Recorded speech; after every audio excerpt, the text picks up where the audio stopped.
Good morning. This is the Bitter Knitters podcast. It is Monday, September 11th, 2017. My name is Jacqueline. I'm joined by Arthur. Hello. And Ryan. Hi.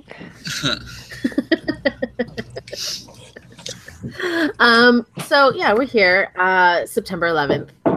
It's a big deal, obviously. We all remember the World Trade Center attacks, the Pentagon, and the plane that crashed in the field in Pennsylvania. Memories? Like, do you guys remember that day? Arthur, I know you were pretty young then. Do you remember that? Oh, I absolutely remember it. We were sitting in class. It was my French class. I can't exactly remember the teacher's name, but he actually just took this teaching job, and he was a financial advisor or some shit in Tower 2. So the year before, that's where he was working. So somebody called his phone as it happened, and he just dismissed us from class. We all went home and found out what happened. Mr. Boschman or something like that. It was or Balshin. But yeah, no, I remember it. I remember it like exactly. Yeah. Yeah. Were you scared? Like, you're a young kid. Were you scared or? No. I can remember a lot of kids running around saying, World War III, the CN Tower's next, and just a bunch of bullshit. I can always I can remember thinking no, you're wrong, you're stupid. This was even being I was 13. I even knew then this was a very calculated attack, and it wasn't anything that here in Canada we really had to worry about. But I can remember thinking this set a precedent. This is this just changed the game for I guess terroristic warfare. Yeah. What about you, Ryan? Do you remember it? What was that like in the Philippines?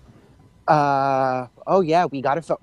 So we got a phone call from my aunt, and because remember some of my family were already here. Mm-hmm. My got a call from my aunt, and we were worried. She was at the time working in a hospital. She was like, if you don't, because we were going to be, she was going to be calling us that day. She's like, hey, if you don't hear from me, it's because I'm being asked to be stuck at work.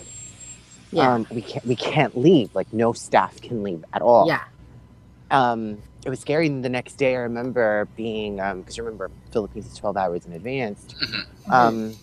In the Philippines, they were basically saying that, the Twin Towers had gotten down, or they were attacked. Yeah.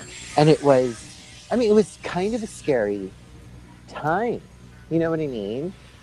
And then 5 months later was when we ended up in the United States. But yeah, no, were you scared to come to New York City after that, or no? Did it dawn on you?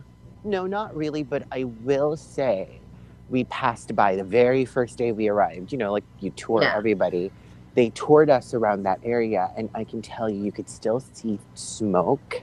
Yeah. And it smelled like burning flesh. Yeah. That's the biggest memory I have of that specifically. I was pregnant with my daughter, and my husband and his best friend and our son, we'd rented a cottage, and we were up north. And so we watched it happen on this tiny little, and it's just funny. Normally you wouldn't even watch TV when you're up at a cottage, but of course. It was morning time, and they just turned on this little black and white TV, and they cut from Regis and Kelly to go to that. And while they were watching it, that's when the second plane hit. Yeah. And I was glued. We watched it. They went out, they were fishing. I was watching when the tower came down, and I was just in shock. And I remember when we finally got back home, and we were looking at the images in color, because it played for a week straight, right? Oh yeah, it did. Mm-hmm. Mm-hmm. Watching those images in color, it really kind of was really shocking, more, I don't know more real, I guess. Mm-hmm. And I remember thinking the whole time, that whole week, and maybe for the next month, why was I bringing children into this world? I still to this day, I kind of think, why did I bring children into this world? This world is insane. Yeah. Oh, absolutely. I think a lot of people still think that. Yeah. A lot of people still think that. And I'm kind of, I don't know about you guys. I know Arthur likes to watch documentaries. I know Ryan does. I watch every 9/11 documentary that I see. Mm-hmm. I'm obsessed with it. I think about the people that jumped. Yeah. And I think, the horror and the fear you must have had that jumping was your option. Yeah. You know? I mean, at that point, though, like, they knew, though. They knew there was no hope. Yeah. I mean, you're sitting there 70, 80 stories in the air. There's fire raging below you. Like, what are you going to do? Yeah. You know, do you burn to death, which is going to hurt like hell? I mean, you could always go take the a route, while. right? You could always take the route of just trying to breathe in as much smoke as you can. But, I mean, that can't feel that pleasant either.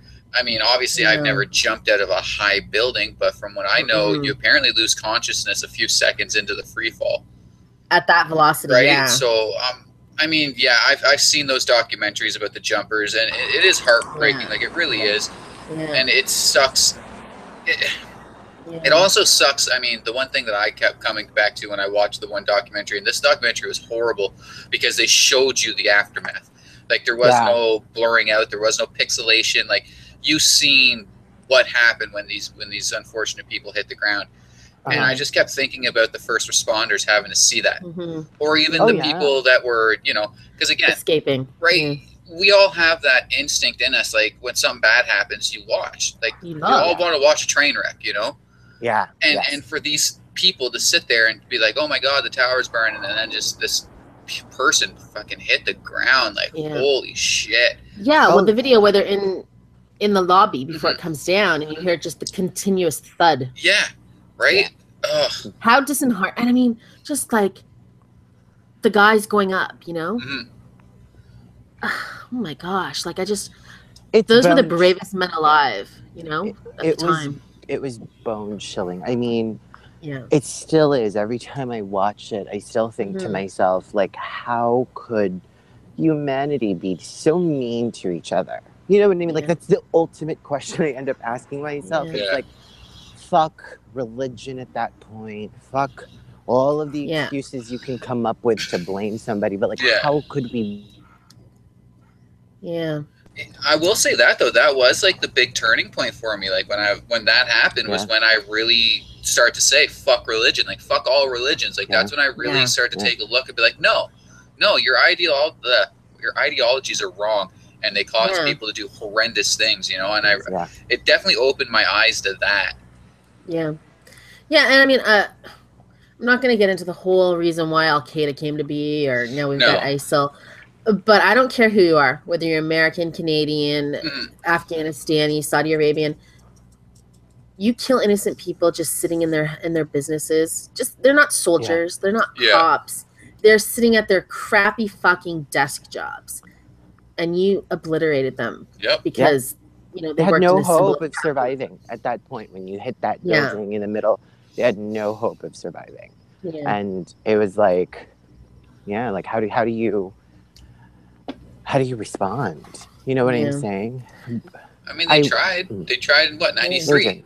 Right? 93. Buddy set off that bomb in the parking lot, and the whole plan was to cut two of the pillars and cause the one tower to crash into the other tower. That was the whole plan. You know, and the only people that died was the one that had the heart attack, right? Yeah, I don't know. It's messed up, but it definitely changed the world. Like, it absolutely changed the world. That was the day the world, you know, like I always say, that was the day the world stopped.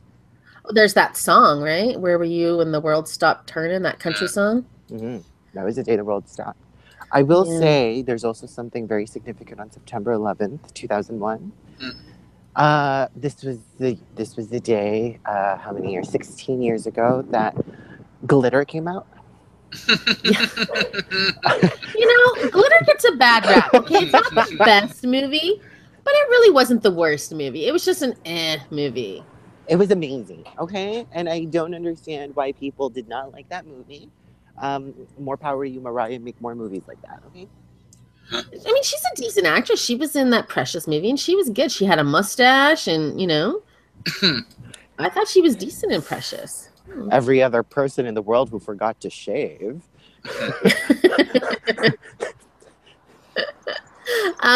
So, you know, we'll never forget. There's a couple articles on CNN today I'm going to read. They have I guess most of the children of the 9/11 victims, you know, the Yeah. kids that were born.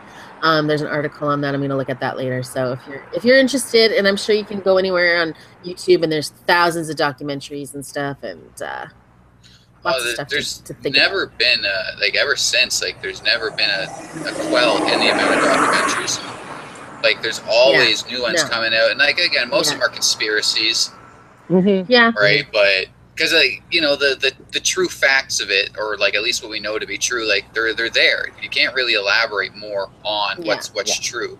Yeah. But the conspiracies, like I'm not gonna lie, they provide me a lot of entertainment for a lot of years. Too. You know, even going online and, you know, saying stupid things like fucking, was it steel fuel doesn't melt jet beams and shit like that. Yeah. You know, I mean, it's terrible making a joke out of a fucking tragedy like that, but, you know, coping mechanisms. You can see why conspiracies come around, you know, like, I mean, it really does make you think, like, in all the histories of buildings burning, they've never come down except for those three that one day within, a couple hours of each other. That's a little weird. Yeah. I mean, that one that in London just burnt for over 24 hours and it's still standing. Yep. I mean, now granted, there wasn't jet fuel fueling the thing, but it does make you wonder. I mean, I don't think it was a hologram. No, that's like stupid. some people think it was a hologram. Oh, that's so dumb. I think if you want to get the conspiracy, here's my conspiracy. I think they knew it was coming and they let it happen. I believe that as well. Yeah. I honestly do believe that, just because of the previous attack in '93. They had to have known that something was going to happen again. And for the most part, anyone looking at the U.S. is going to try to cripple them financially. You can't really hurt the Americans' resolve if you kill some Americans. That just bolsters them. You'd have to blow them off the planet. You know what I mean? Like that just that bolsters them. But if you start to fuck with Americans' money, you know, they start to take notice. Yeah. Yeah. The thing that I always tend to say to my friends, which is kind of true, don't fuck with my money. Yeah. Because it's the truth. With Americans, it's the goddamn honest truth. Don't fuck with their money. You can hurt them. You can't beat them militarily. No. They spend the most. You can't beat them. Well, you can beat them educationally. But, you can't beat them in most things. Yeah. But, and so for Americans, it's all about money. Yeah. It's our politics. It's what fuels everything. So that day, they found the one thing that brought America, not necessarily to its knees, but gave America a shock of its life, which was, oh shit, you affected our money. Yeah. Well, I mean, you think about it. I mean, America, especially at the time, was considered the most powerful country in the world. Yeah. And they effectively, I mean, they didn't take them down, but they definitely, gave them a good hard strike that shocked a lot of people. How is this possible in America? They showed the world how vulnerable the states are, how weak they could be, right? Like that was they took the entire world by surprise. It's not just the U.S. Like anybody with half a fucking conscience was taken by surprise. Like that. Yeah. Because again, we all come up thinking like, oh, you can't hurt the states. Like they're too strong, they're too big, they're too powerful. No, they hurt them, and they hurt them fucking. Well, they took the fight to American soil. And another thing that really is like unprecedented at that point in time. Yeah. Excuse me. Remember, 9/11 was the attacks, or were the attacks that changed the way we fly. Oh yeah, it did. One event changed the way that we flew. You got to remember, back then there was no such thing as, say, didn't exist, but not to the extent that it exists now. No. Yeah. So. Yeah, you didn't get like pat down on your whole freaking body constantly. And you used to be able to take the people all the way to the gates and wait with them. You know what I mean? Now you can't do that. You don't have a ticket. You can't go through the gates. No. It's I actually just heard there's an airport in the U.S. that's starting to allow to do that again. It's a very small. I think the person would have to go through their security checks too. Yeah, absolutely. Yeah. But I never got to travel in a pre 9/11 world, so I can't really say what it was like beforehand. But I know now, like it is very daunting going through airport security. They're very thorough with their checks now. Yeah. It was very different. I remember that was we went to Hong Kong in '97 or '98. Mm-hmm. Yeah, and you know, it was, you just went through security. Like, you Yeah. know, the most you did was go through a metal detector. I don't even think I took off Yeah. my shoes. Yeah. So, yeah, I mean, it was a very quick thing. There was no such thing as, remember the whole 2-3 hours that people talk about? There was none of that. Well, now they search your babies and Yeah. everything, Oh, right? yeah. And they have to. Oh, yeah. I mean, you understand why they do, but Of course. I mean, the last few times I've went international, you know, I keep getting checked for like bomb residue and stuff like that on me, and it's, you know, Yeah. it's off-putting. But at the same point in time, after something like that happens, you can't really blame. you understand why, yeah. You know, you can't really gripe on them. And you would hope that it puts your mind at ease while you're on the plane, you know, like Yes. they, you know, Yes. they're thorough. So speaking of America sadly getting its ass kicked at that moment in time, let's talk about Irma. Oh. The apocalyptic hurricane that was coming to Florida. Did some damage. Oh, yeah, it did. You know, I mean, it really hurt the islands. Barbuda lost 95% of its structures. Yep. Oh, That's, I mean, for a little tiny island, I'm sure it wasn't like equal to Miami, but for the people living there, I mean, there's nothing left. No. Except you know, part of the 5%. Yeah. I guess that person lucked out. That's probably one person. Yeah. I was kind of hoping that Hurricane Irma would cause no damage except to the Winter White House, Oh, Mar-a-Lago.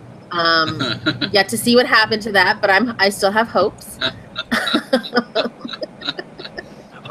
I saw that the Cuban airport is really damaged, so that's gonna keep some Canadians going down for a Yeah. couple months. You know, it's sad. Our friend Justin, he's currently got the hurricane right over him right now. I guess now it's a tropical storm, Yeah. but he weathered the night and he's, touch wood, safe, and he didn't lose any power as far as he knows, so that's good.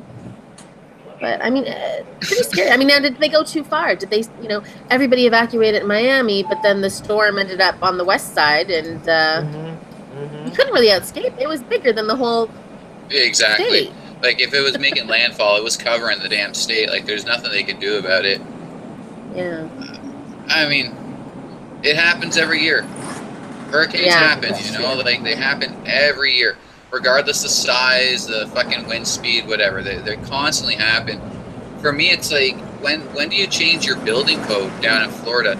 Like, when do you change it to, you know, when you really put some real fucking engineering into making, obviously you can't have hurricane-proof houses. Yeah. But you can definitely, I personally believe, you could start doing some stuff to, you know, make it a little less fucking devastating. Yeah, like all like Yeah. it's in the Philippines, right? A lot of houses, because the Philippines is a tropical country. Mhm.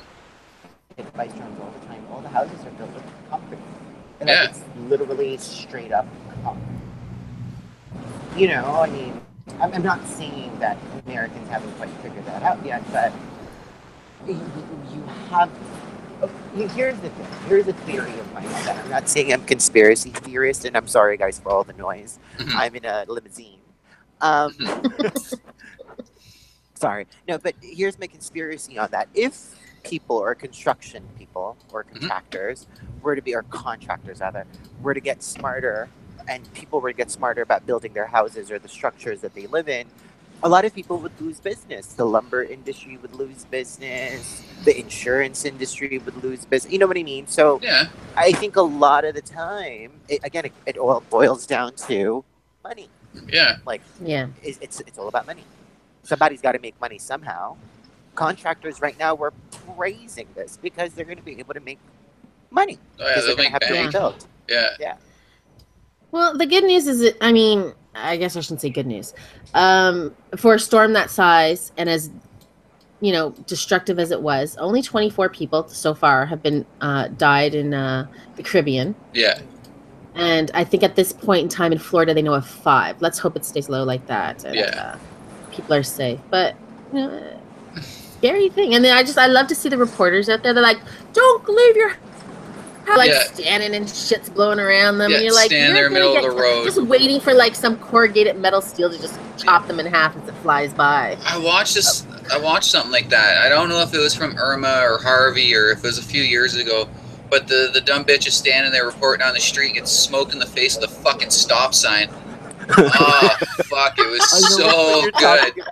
Arthur, I know which one you're talking Oh, it about. was so Oh my good. God. Just fucking sitting there. Oh, stay in your house. Stay in your house. Whop, fucking stop sign.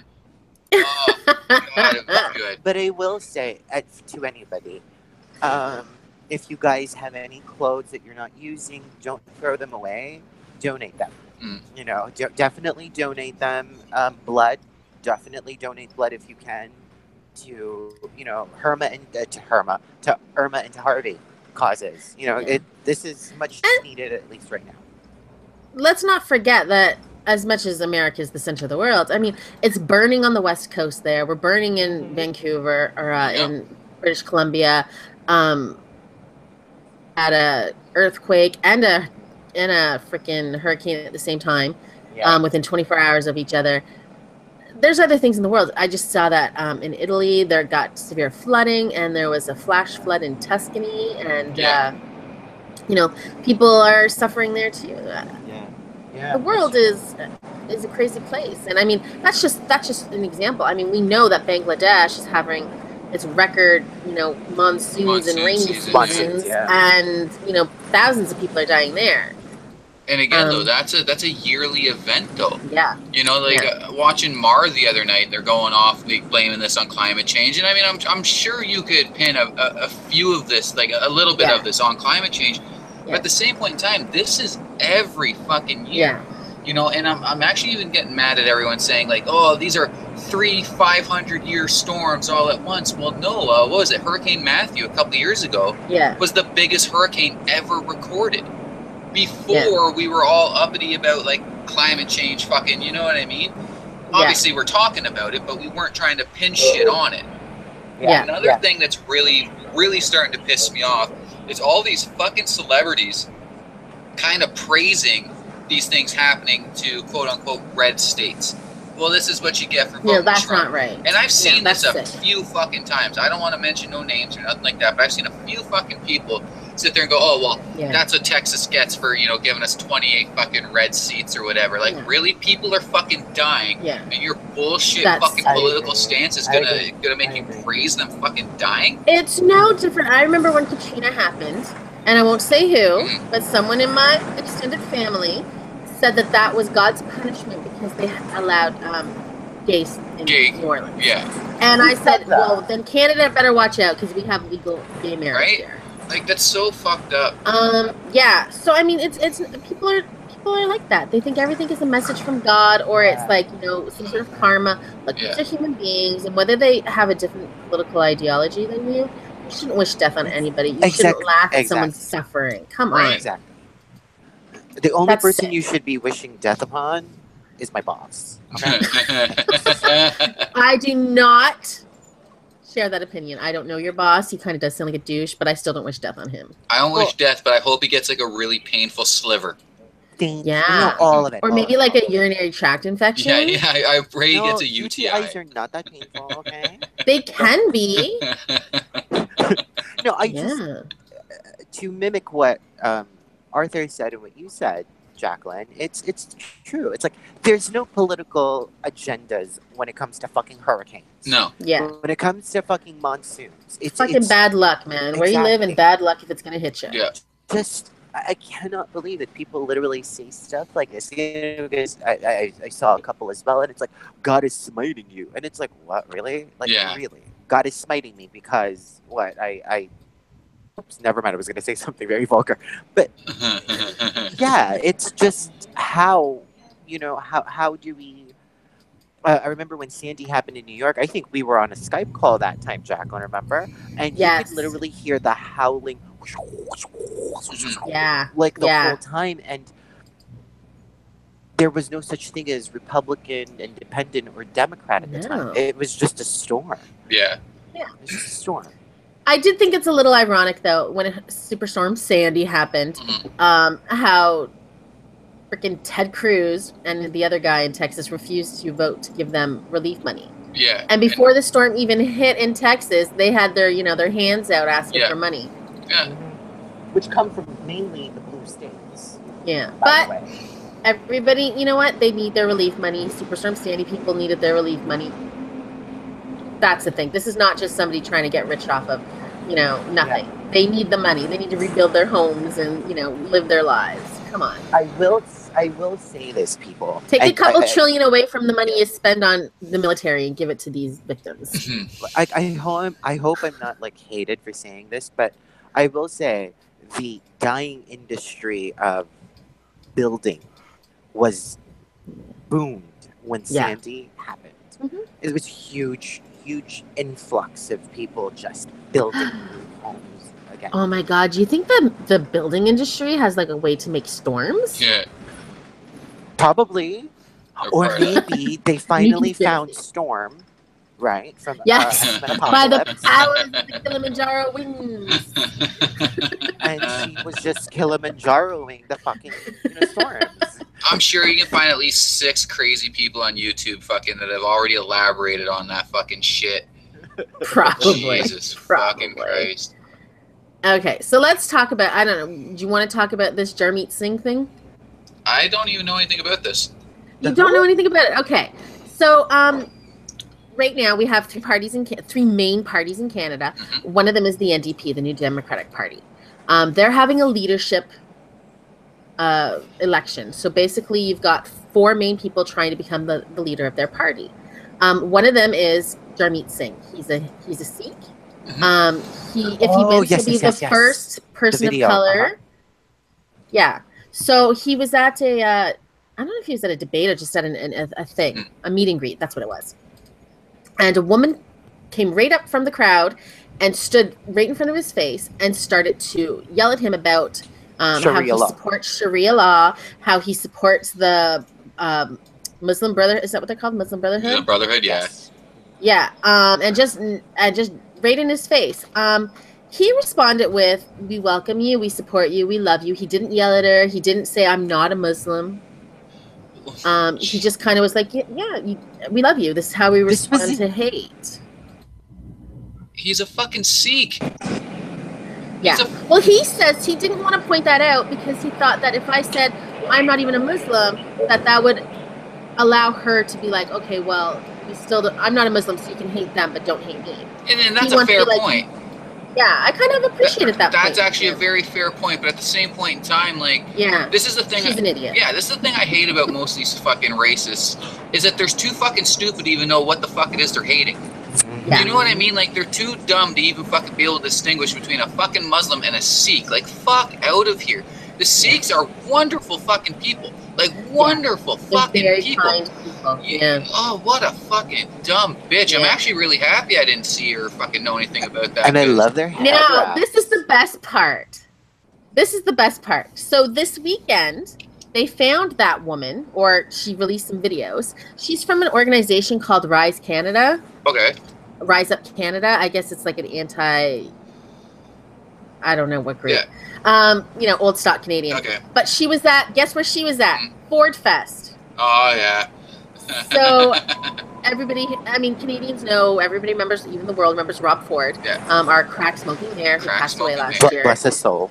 Yeah. Yeah. Well, his brother announced last week that he's going to run for mayor. Yeah.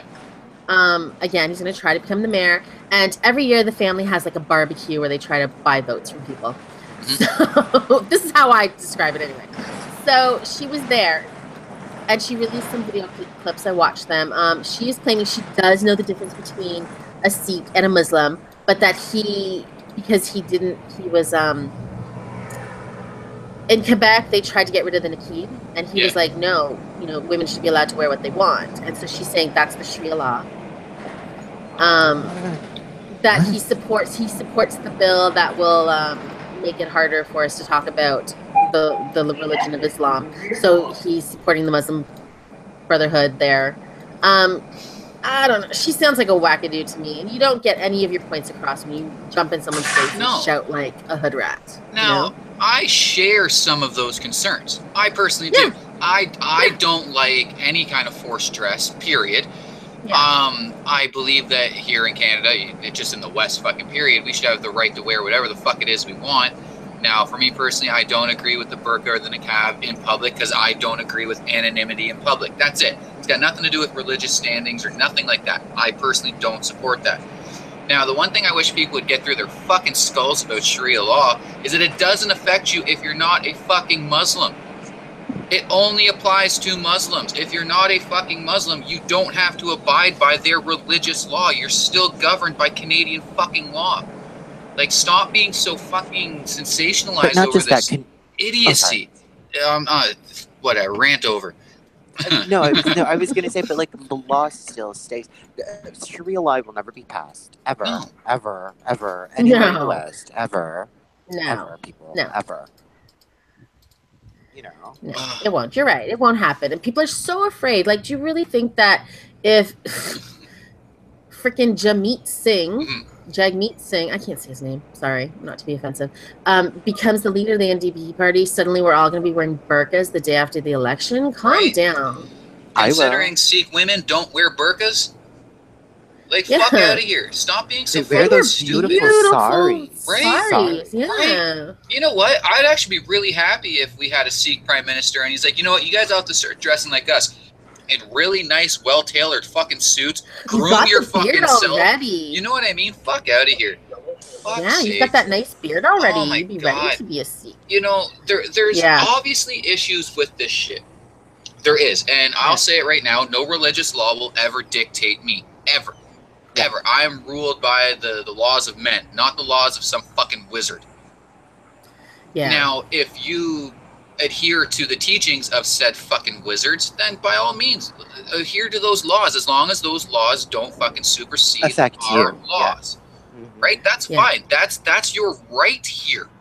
And to have people in the fucking streets accosting the wrong fucking people at that, you know, just shows this level of just overbearing ignorance that people have. It's that just straight reactionary kind of like emotion. Like, you're not thinking about it, you're not actually looking into this shit, you're just instantly going from fucking zero to idiot. Yeah.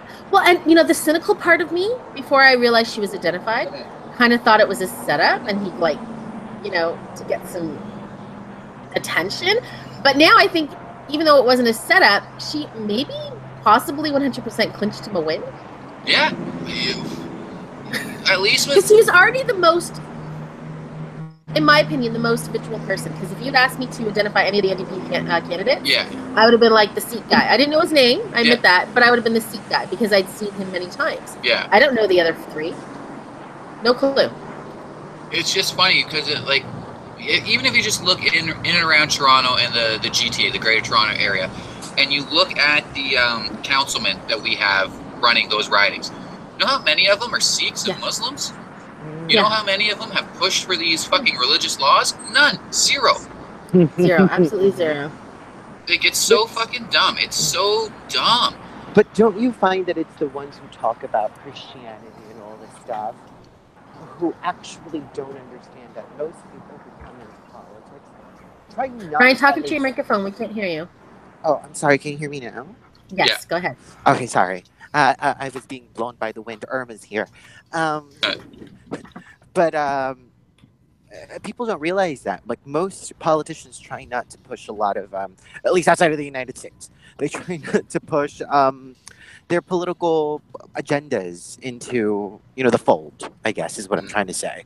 Yeah. But, you know, again, it's these crazy motherfucking people who just... Educate yourself. If you want to hate it, like hate-filled, at least know your real target, and don't, just because somebody is brown and has something on their head doesn't mean they're a Muslim. Okay? Like, stop being so stupid. I wish I had that thing on my head. It's pretty. Just so fucking dumb. Like, it's so dumb. And then, like, even if you start to delve into why the Sikhs are who they are, and you realize how persecuted they were throughout history, and they're still these fucking great, nice fucking people. And they're amazing. I have never met... They raise a lot of money for people. Right. They have a lot of community support. And they don't care if you're not a Sikh. They support you. Exactly. Like, those are the exact Ryan. people... What about me? Why are you clapping? Oh, I'm not clapping. I'm tapping my cigarette. Oh, I'm sorry. I'm tapping... I'm trying to have a conversation, Ryan. Oh, sorry. Go ahead. But, like, those are the people that you want to emigrate here. Yeah, you really do, because they are such great people. They're so welcoming, and it aggravates me. It aggravates me to no fucking end. Well, but here's the dirty truth, right, Arthur? It was Jacqueline who made that video. It was her. She was that woman to do that. I'm not that crazy, trust me. But here's another thing. So this is a story we had from last week where it's kind of another thing where people are perpetrating fake news, like this Rise Up Canada lady or whatever the hell she is. We had a Toronto area imam, so one of the leaders of Muslim people. His picture was used in a fake news meme campaign story, whatever it was, to say that there was a mosque that turned away a bunch of non-Muslim victims from Hurricane Harvey. Yeah. They used his picture to say that they turned him away. This guy has never been to Texas. Yeah. And at the time this happened, he was at home in the Middle East. So what the hell? Like, people need a boogeyman. They need to create a fucking boogeyman to satiate those fucking hate-filled fucking feelings they have. Yeah. Like, I have no issue with you hating people where the hate should be placed. I really don't. Yeah. Now I understand, hate speech is wrong and what the fuck ever. But there are literally people out there that I believe that you have every fucking right to hate. Not based on their religion, not based on their skin color, but who the fuck they are as human beings. But you don't get that anymore. What you get now are people creating boogeymen. Because without that boogeyman, you now can't convince other people to fucking, fill your hate. Yeah. For people, join you. Join us. They're coming for you. The Muslims are coming. Right. With their Sharia law and their Nakibs, But for people, it has to be something tangible. It's got to be something visual. Yep. We're all visual individuals. So for us, it's got to be, you have to be able to put a face to the, in quotations, enemy, whoever that enemy is. So to them, it's like, okay, well, Islamic people, I guess, this time around. But, I'm kind of on a little bit of a binge lately watching these documentaries about Chinese immigrants to the United States. So for me, it's kind of like sometimes you have to figure, like, how far along have we really moved? It seems like every decade we have a new enemy. Yeah, we have a new cause. In the 80s, it was the gays and spreading the AIDS. And, now it's the Muslims. It's crazy. Like, at what point are we going to be like, not everybody's like that. Not everybody functions like that. It's just a select few who are fucking nuts and, want to kill you and attack you. But apparently, there's got to be an enemy some way, somehow, because you can't have a hero if you don't have an enemy. There it is. And you need to feel like a hero. I don't know. Yeah, exactly. It's fair enough, though. Like, I mean, since like the 90s, like pretty much once the fall of the Berlin Wall and movies couldn't pin everything on the fucking communists anymore. Now it's switched over to Muslims and terrorists, right? So like we have all been inundated with these viewpoints of like, oh, they're terrorists, they want to fucking steal nukes and fucking blow up the Florida Keys for some random fucking reason, or you know what I mean? Like it's you're kind of conditioned for this fucking hate. Yes, you are. Now again, like movies would be lame if it was just everybody fucking in some hippie commune fucking holding hands singing Kumbaya. We all want villains and fucking heroes. Like, it makes movies and TV fucking, at least appealing. But, well, all we can do to hope for that people stop hating the Muslims is hope the aliens come. Because then, humans will only have aliens to hate, so. Yeah, and the great thing about that, though, like, I mean, this is a straw man and a fucking half, but if the aliens come, I think it'll finally fucking show a lot of these goddamn bleeding hearts what the fucking true meaning of nature is. Because they're not going to come here and appeal to our humanity. They're not going to come here and be like, hey, guys, we just get along. I mean, we just want to take all your resources, but, we respect you. No, they're going to come in. They're going to murder every single fucking one of us, take what the fuck they want, and bounce. Yeah. Except for me, because I am their queen. Yeah. Okay, so let's move on to another thing that I've seen so many people upset about this. It almost makes me kind of laugh. So I don't know if everybody's aware. I'm sure most of our listeners are aware that Canada has made cannabis legal. July 1st, 2018, you will be legally able to buy cannabis across the country. But the federal government has left it up to the provinces to regulate how it's going to be sold. Okay. And I don't know why this is shocking to people. It's a little disappointing, but the Ontario government has decided that they will control the sale. So basically, what we have now in Canada, in Ontario, is we have the LCBO. So you go to the LCBO, that's the Liquor Control Board of Ontario. That's the store where you go and you buy your booze, your alcohol. And we have the beer store. Now, some grocery stores just got approved to sell alcohol, but it's not in every store. It's not in convenience stores, just some grocery stores. And what's happening is they're now going to make some specialized stores, 150 of them to start with by next year, and you'll have to go to the store to buy your cannabis. So I guess it'll essentially be the CCBO, the Cannabis Control Board of Ontario.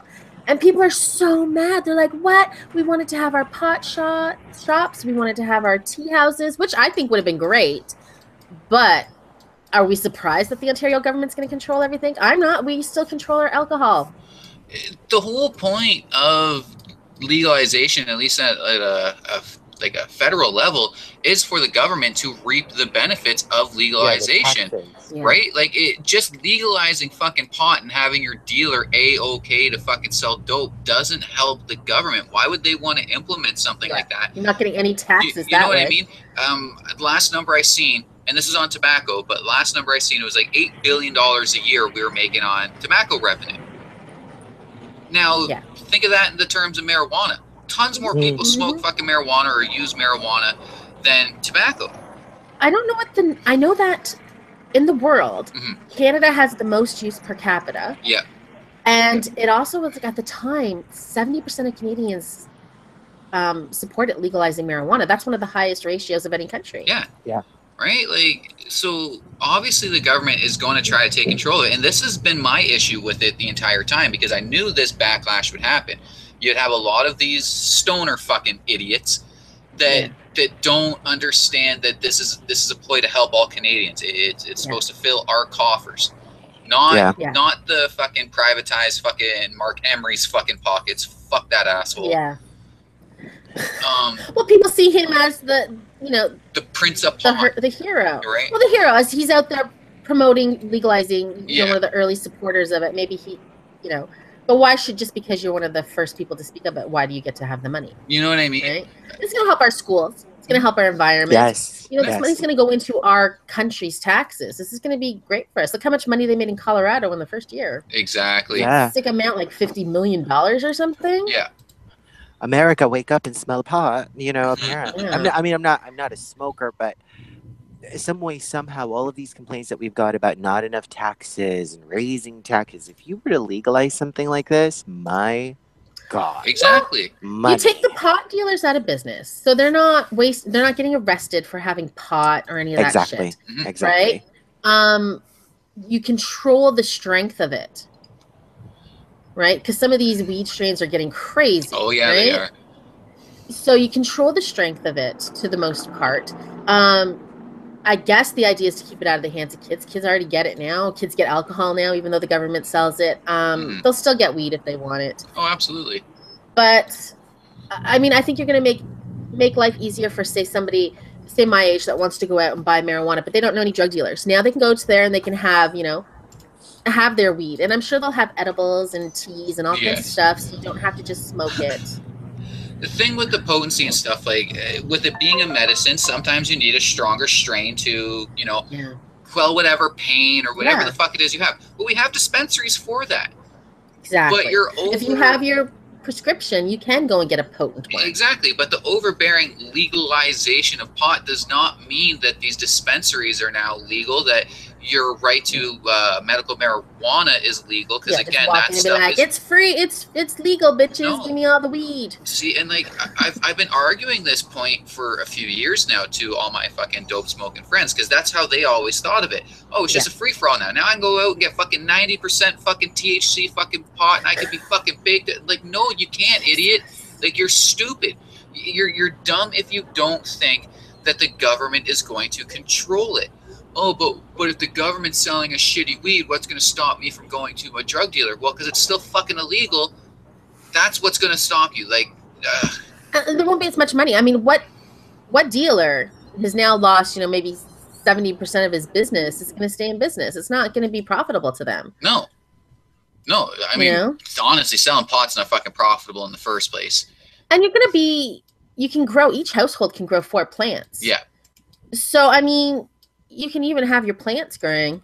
And they can't, I don't know if they'll be able to, like monitor the potency of what it is you're growing for your personal. Exactly. How would they be able to? Right. Unless there's, bylaw officers that come around and check and you have to register your plants or some fucking bullshit. Oh, God. Which I could see. Like, I could absolutely see something like that happening. You know what, though, really? Whatever. Register them. Do it on the legal. Yeah, no, exactly. Like, if it's legal now, go through the proper fucking channels. Like, actually do what you're supposed to do. Yeah. I don't know. I've had issue with the legalization of marijuana since it first came around. I supported full out decriminalization of it. Yes. But the legalization to me was an issue because of this right here, because the government wants to make money. That's what it's all about. Did that Jarmeet Singh we were just talking about? I'm pretty sure it's him who says that we should decriminalize all drugs.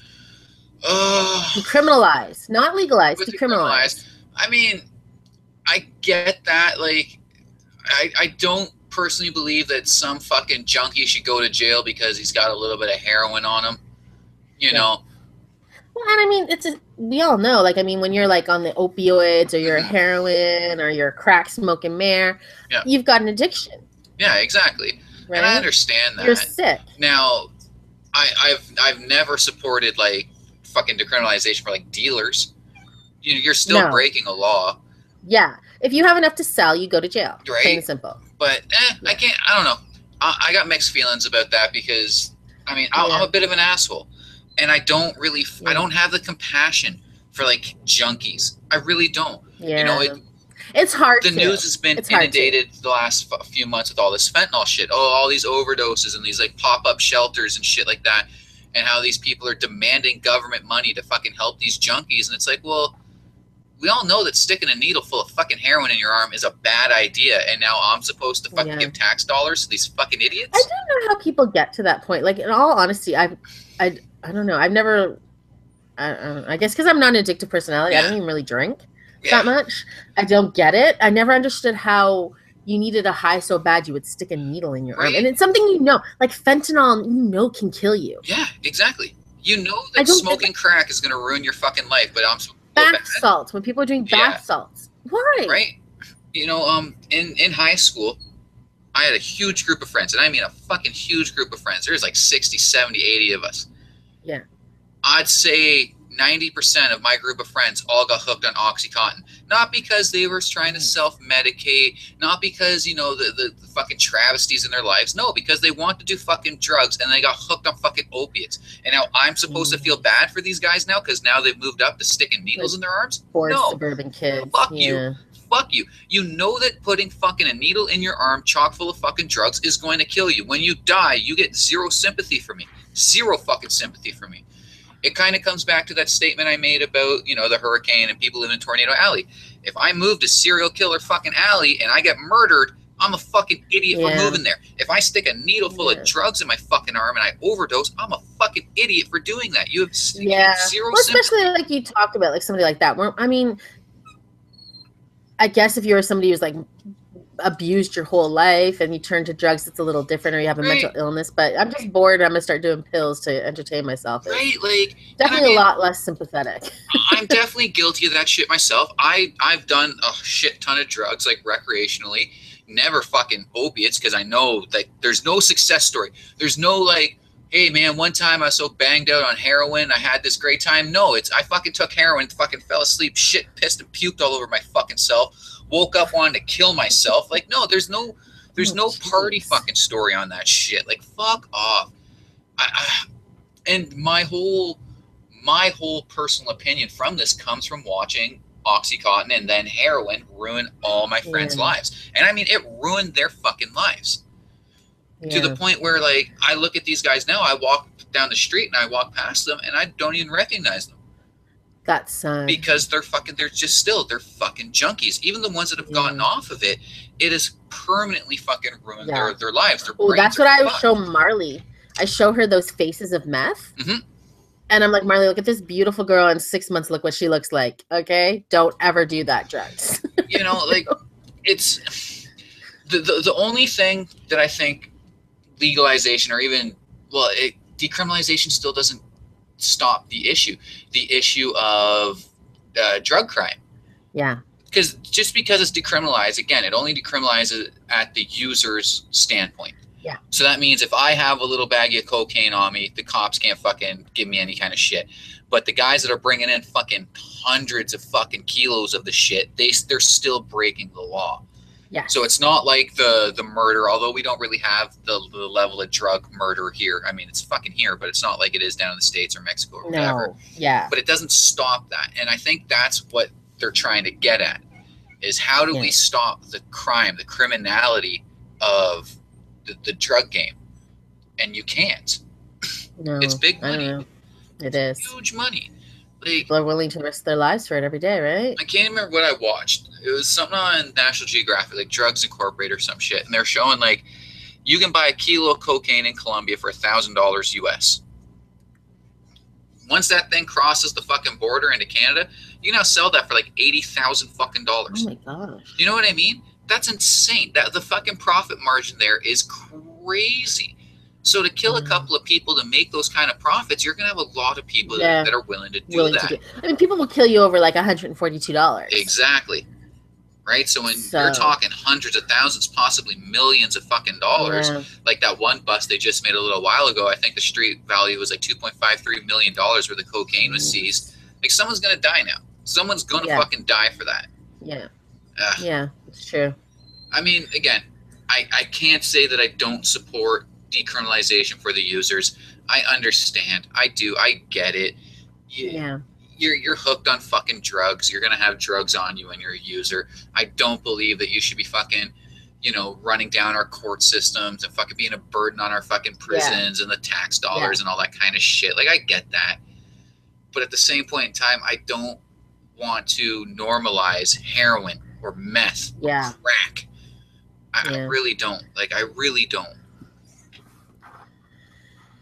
Yeah. Well, let's talk about another person who's deeply troubled and addicted. I don't know if you care about him. I love Jonathan Rhys-Meyers. I think he's a fantastic actor from years back. I have no idea who the hell he even is.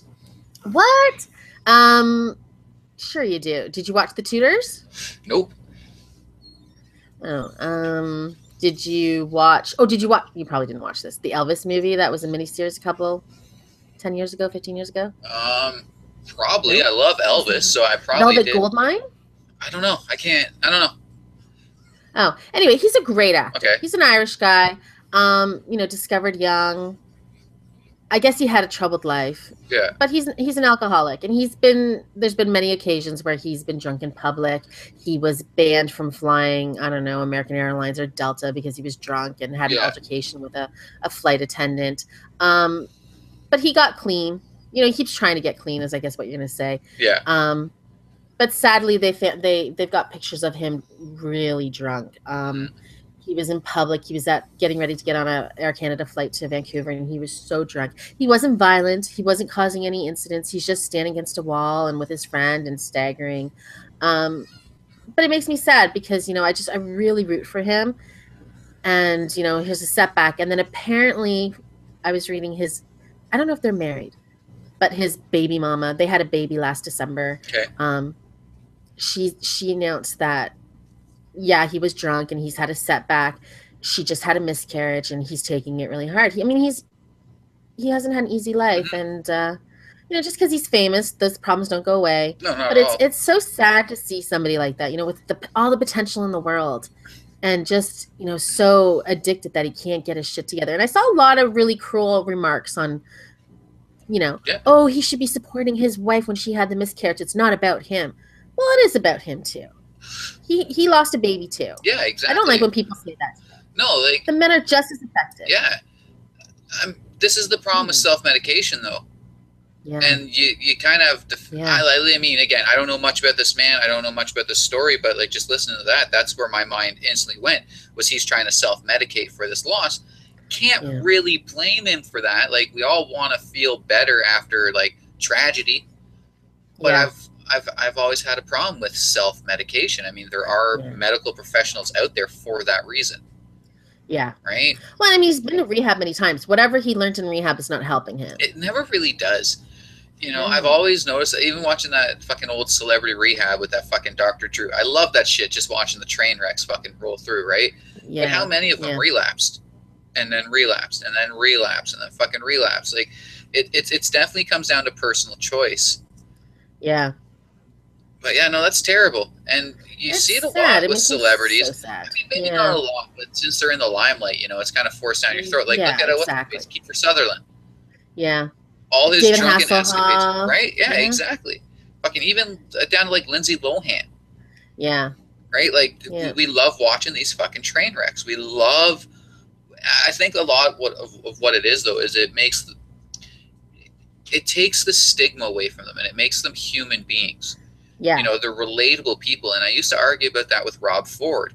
Now, okay, it was embarrassing that Rob Ford smoked fucking crack while he was in office. I get that. That's a dirty pockmark, but you can't tell me that didn't make him a real human being. To show that he was not infallible, that he had problems, that, you know, he could break just like any one of us. Exactly. Now, I can't say that I'd break and go right to fucking crack, but, you know, it's like shit like that happens. Yeah. It is what it is.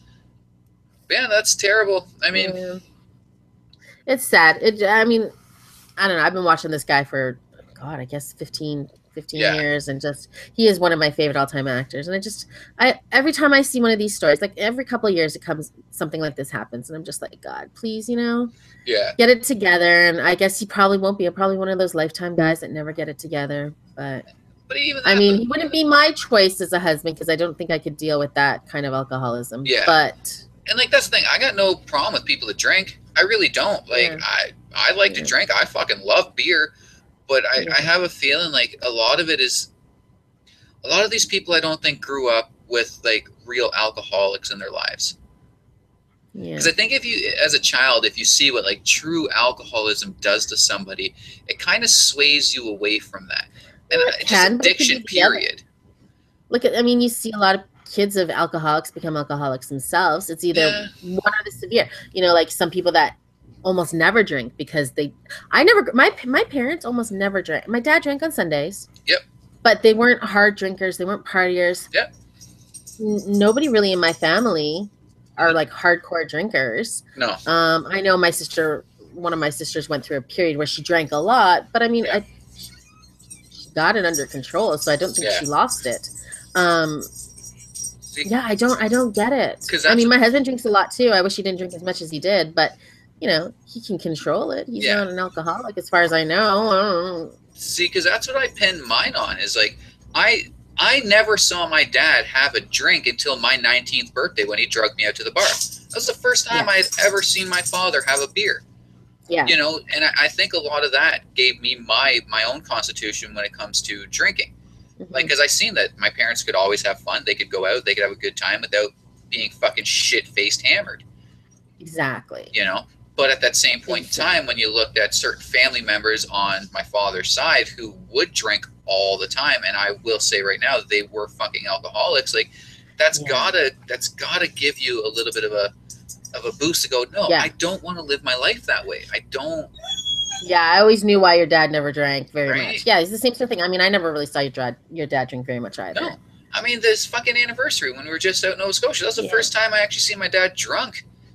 30 fucking years alive for me, and I had never seen my old man drunk, you know what I mean? Yeah. Which for me is a point of pride.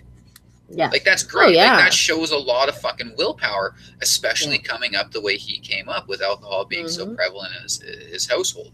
I mean, I don't want to get too personal with it, you know what I mean? But it is what it is. Yeah.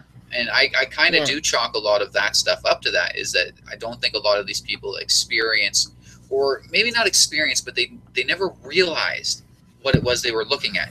They never realized that this is the face of alcoholism. But you think in a place like, I mean, I've never been to Ireland, but we all know the old stereotypes how the Irish love to drink and have their parties. Do you think it's just because it's such a norm that you start and then you don't realize how easily it can get out of control? Possibly. Until it's too late? I mean, I can't say that, like, other than, like, Irish descendants, I don't think I've ever really met a fucking Irish person, like somebody from Ireland, you know? Yeah, I've met a few. When I was in, But I wasn't, like, super close to them, no. when I was in England, though, like, you know, it's the same thing. Pub culture. There Yeah. are so many pubs, and everybody there was drinking beer, but I can't say that they were alcoholics. Like, Yeah. but at least it's because they didn't fit the bill of what I knew as an alcoholic. They weren't Yeah. sloppy. They weren't messy. It didn't look like they were self-medicating. You know, you just go Yeah. down to the pub for a pint. Well, see, that's the thing. If you can go down and have a pint Mhm. and then go home, it's not a problem. But if you go Yeah. down to the pub and you have 7 or 8 pints every night, Every night, that's a problem. And to me, Yeah. it always comes down to that self-medicating. Like, well, what are you trying to make up for? Like, we know that alcohol releases endorphins. It makes you feel great. So what are you trying to mask? yeah, I don't know. It's a weird one for me, and it again, it even comes down to like the drug addiction thing. yeah. It's Well, I don't know. Jonathan Rhys-Meyers, his addiction is so well known. When he was filming the Dracula TV show a few years ago, it was in his contract. He had to have somebody with him 24/7. He had to have a minder, a sober companion, as it were. Yeah, that's How bad it was for him. And I know that on a couple of movies, he's had to have similar kind of things in his contract. so right there. Like he knows. He knows. He Oh, he's well right? aware. Like he's aware that he has a problem, which makes it even that much sadder. To know that you have the problem, but you still don't have that willpower. Yeah, the strength to not do Right. it. And now, I mean, again, like I'm addicted to cigarettes, and it's kind of the same fucking thing, you know. Like I know they're bad. I know it's, you know, and it's that willpower just isn't there to stop. Yeah. So I guess I can kind of relate in that aspect, but I don't know. I've just always had this kind of beef with people that self-medicate. Yeah, I'm kind of the same way. Like I don't get it. Like if I'm sad or, you know, like when my father passed away, my first instinct wasn't to have a drink. No. I'm not that kind of person. I don't know. I mean, when times get tough, I don't turn to a drink or anything like that. I don't know. I don't get it. Like I said, I don't enjoy drinking all that much, to be honest. I don't know. And I'm not one for pills. Like I can't sleep. I need a pill. I'm not one of those people. So I don't get it. Yeah, no, me neither. I've never really got that. Like I'm all for partying, you know, social drinking and stuff like that. Like I'll get piss loaded drunk at a fucking party, but to just sit here at home and drink by myself, I don't know. It's a weird one for me. Yeah, it's a weird one for me. It is. Well, on that happy note, we're leaving you with a really fun, happy note. Thanks for listening. Yep. We'll be back on Wednesday. Ryan had to go to work as usual, so he's not here to say goodbye. But thanks for listening, and we'll see you on Wednesday. Take care.